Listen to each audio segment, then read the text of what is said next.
Ouais, Casti Dealer, les gens croient que c'est facile. Le matin, on fait les 1000 preps. Ils filment tous là. Mais regarde, nous, comment on doit faire. Juste pour faire des checkers. On est obligé d'asseoir le bébé là. Sinon, il nous laisse pas tranquille. Sinon, il pleure, ce bébé. Il pleure, ce bébé. Sinon, il pleure et on peut pas faire le repas. On fait comment? On fait comment? Hein? Comment on prépare si tu pleures?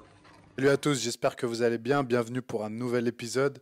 Donc aujourd'hui, on va rentrer tout de suite dans le vif du sujet parce que hier, exceptionnellement, il n'y a pas eu d'épisode qui est sorti pour la simple et bonne raison que niveau Ajada, ça a été compliqué. On avait promis à Seb avec Morgan qu'on l'attendait pour s'entraîner, sauf que Seb, voilà, il gère une entreprise avec pas mal de salariés dans un secteur totalement différent du nôtre et il a eu des empêchements, il a fini tard. On lui a promis, on l'a fait, mais du coup, on est rentré tard, bien plus tard que ce qui était prévu, et j'avais pas de contenu tout simplement, puisque j'avais prévu de vous sortir cette séance cuisse, et notamment axée sur les quadriceps et les mollets dans sa globalité. Voilà la raison principale. Maintenant, eh bien, du coup, on va passer à la séance du jour sur l'entraînement des quadriceps. On y va. Let's go!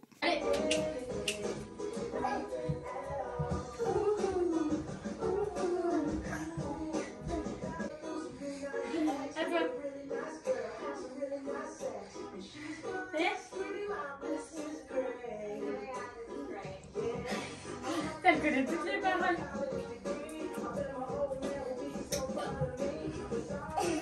Le périnée, les gars. Le périnée, les gars.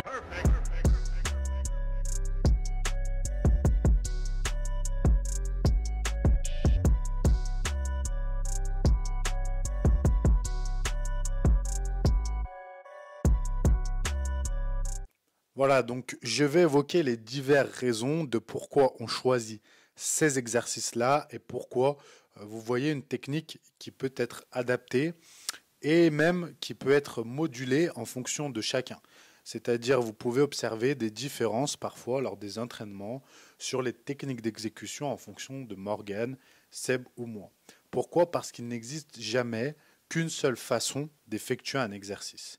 Il se peut qu'en fonction des caractéristiques de chacun, quand je parle de caractéristiques, ça peut être votre morpho-anatomie, c'est-à-dire la longueur de vos segments, la longueur de vos bras, la longueur de vos jambes, vos points forts, vos points faibles, mais aussi les facteurs, les autres facteurs, par exemple les éventuelles blessures, les éventuelles douleurs, gênes, contraintes, le manque de mobilité, le manque de souplesse, et bien toutes ces choses-là peuvent faire que directement ou indirectement, votre exécution n'est pas la même que quelqu'un d'autre.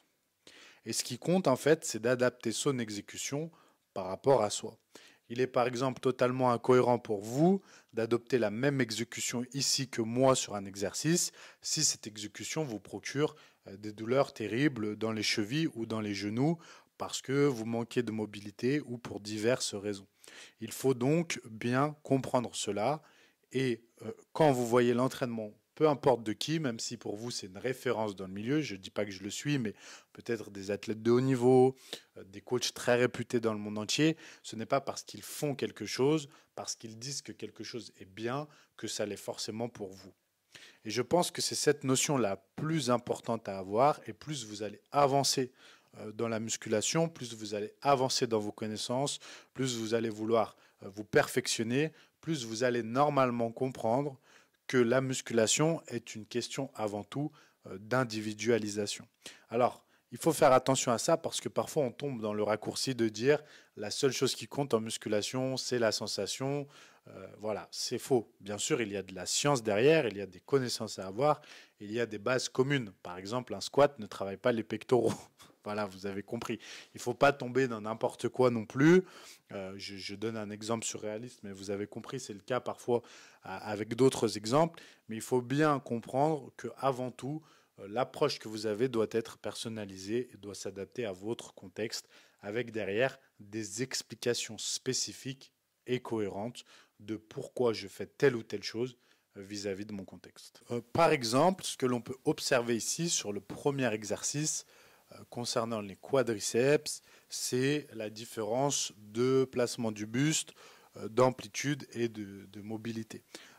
Globalement, la recherche est la même. On recherche sur ce leg extension la flexion de genou la plus importante possible pour avoir l'étirement le plus important possible au quadriceps. Le leg extension présente l'avantage d'isoler le quadriceps et donc de ne travailler que ce muscle-là en particulier sur une amplitude qui peut être complète. Sauf que sur beaucoup de machines, votre jambe, votre flexion de genou s'arrête à 90 ou un peu après et il est très difficile d'aller plus loin. Le fait de rajouter un tapis comme on le fait permet non seulement de se surélever pour augmenter le recrutement, il est vrai, de certaines zones du quadriceps, mais aussi d'avoir entre l'assise et le genou mais aussi d'avoir entre l'assise et le genou un support, une épaisseur qui évite au genou sur la flexion, sur l'étirement, de s'abaisser. Parce que vous allez voir que si votre genou à un moment est trop tiré vers le bas par le poids, vous allez avoir des douleurs au niveau de l'insertion. Alors que si avec le tapis vous arrivez à vous caler et que votre genou est parfaitement calé sur la flexion, eh bien vous n'aurez pas de douleur. C'est ça aussi le principal intérêt du tapis, c'est d'éviter des douleurs, d'être dans la position la plus stable et la plus confortable pour forcer.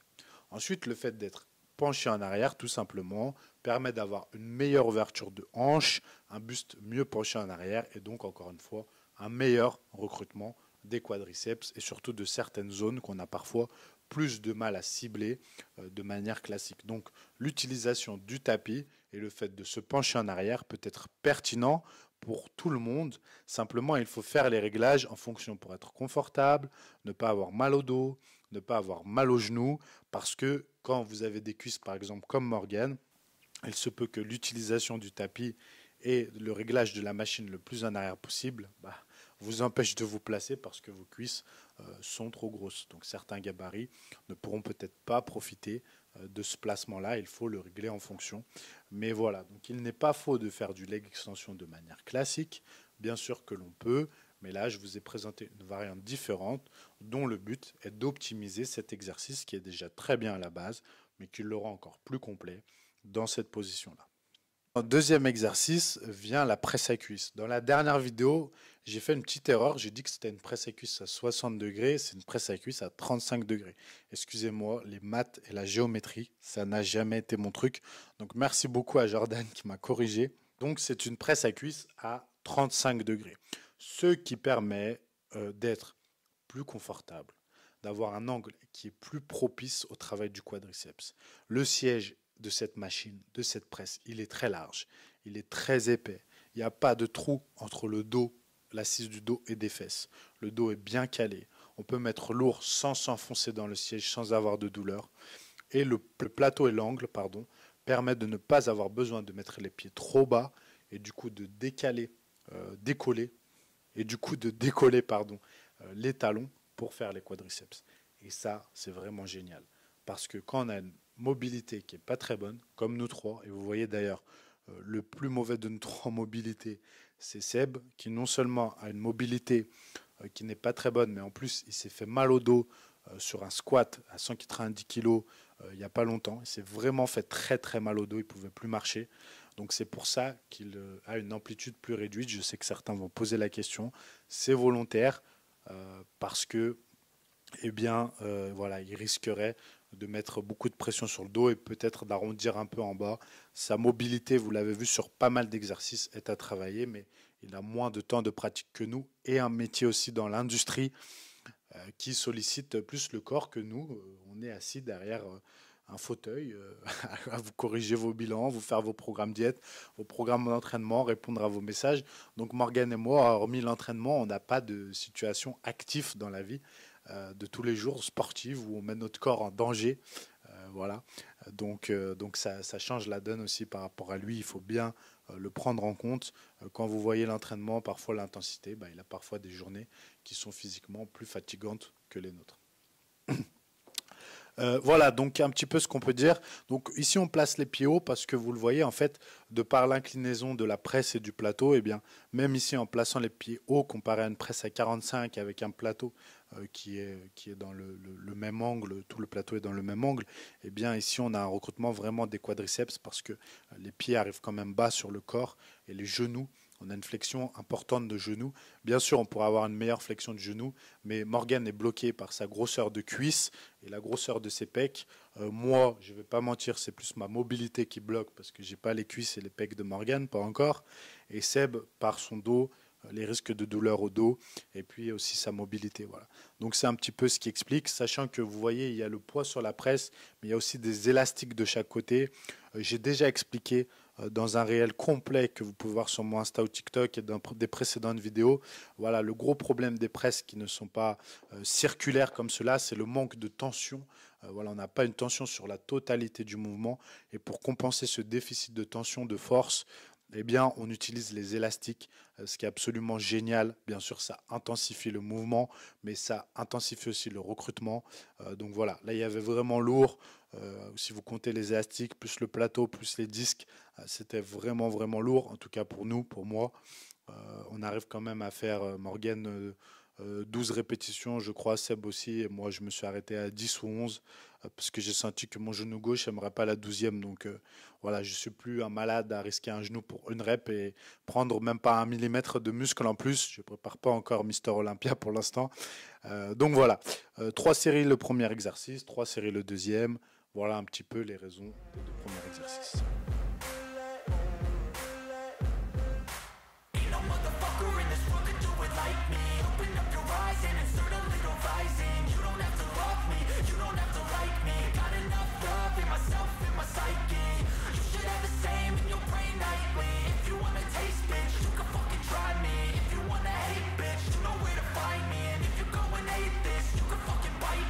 Be cruising in my lane fast, call it high speed. I've been working hard, yeah, I've been working nightly. If you think you'll win, ha, not fucking likely. I be taking shots, yeah, cold-blooded, icy. Watching numbers grow is what I call sightseeing. In the front row, run it up when they hype me. The following grows, they know how to ignite me. Call me CEO, I've been running shit right, see.